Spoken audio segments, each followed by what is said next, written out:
Peaches are today's priorities. It's mid-June and the peaches are popping.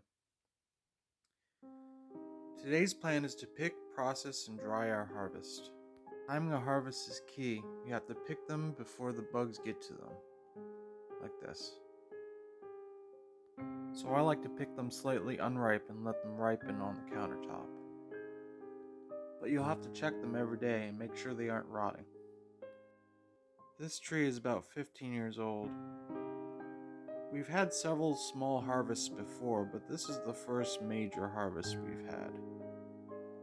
These peach trees also have beautiful flowers in February and March, which really helps the bees come out of winter. Once this tree is done fruiting, I'll come by and prune it back and get it ready for the next year. I've heard that you should prune back sap-heavy trees during the summer when all the sap is in the leaves. It keeps them from bleeding so much. So I used to cut the rotten bits out, but now I've been just using my finger and scooping out the rotten and rinsing it on the faucet. Seems to work well. When dealing with homegrown fruits and vegetables, you're going to have to realize there's going to be bug-bitten spots, rotten spots, imperfections in your food. You'll just have to eat those sooner than later. These peaches aren't the peaches I just harvested. These have been sitting on the counter for the past day, trying to ripen before I use them.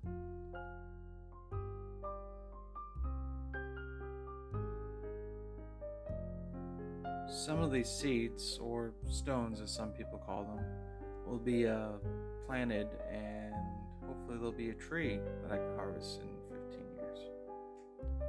And if not me, it's a great investment for the next person down the road. Be very careful if you're going to use a knife, by the way. I'm really just using the tip of the knife to lever the stone out. Not much force involved. Force is how you slice yourself.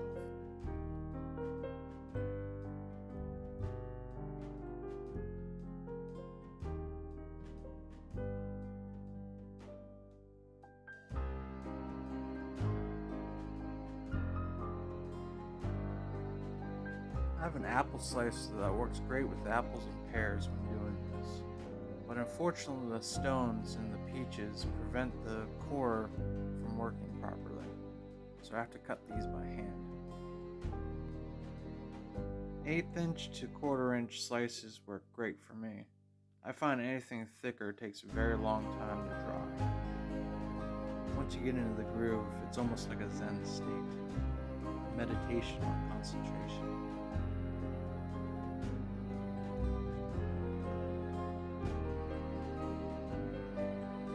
This dehydrator has 5 racks.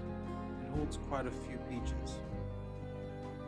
I do spray the rack with Pam every once in a while. I find it makes it easier to remove the peaches once they're dry. And remember not to double stack your peaches, or else they won't dry properly. It will take about 8 hours to dehydrate this batch of peaches. I usually do it overnight. Hope you enjoyed your time on the homestead.